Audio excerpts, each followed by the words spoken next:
కర్నూలు జిల్లా గోనెగండ్లలో విషాదం. కర్నూలు జిల్లా గోనెగండ్ల మండల కేంద్రంలో విషాదం చోటు చేసుకుంది. గ్రామంలో నివాసం ఉంటున్న మందకల్ రంగప్ప పక్కపక్క ఇళ్లలో ఉంటూ వ్యవసాయ కూలీ పనులు చేస్తూ జీవనం కొనసాగిస్తున్నారు. అయితే వేసవి సెలవులు కావడంతో వారి పిల్లలు ఇంటి దగ్గర ఉండకుండగా తల్లిదండ్రులతో వ్యవసాయ కూలీ పనులకు వెళ్తూ మధుప్రియ 14, మంజుల 13 పనులు ముగించుకొని ఇంటికి వస్తుండగా దారి మధ్యలో ఉన్న నీటి ట్యాంకులో సరదాగా ఈత కొట్టేందుకు ఆ ఇద్దరు బాలికలు వెళ్లారు.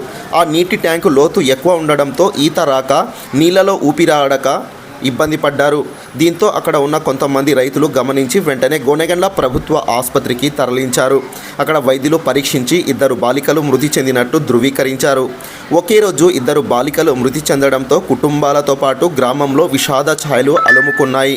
బాధిత కుటుంబాలకు రెక్కడితే గానీ డొక్కడిని పరిస్థితి అని ప్రభుత్వం బాధిత కుటుంబాలకు ఆర్థిక చేయూతను అందించి ఆదుకోవాలని గ్రామస్తులు కోరారు.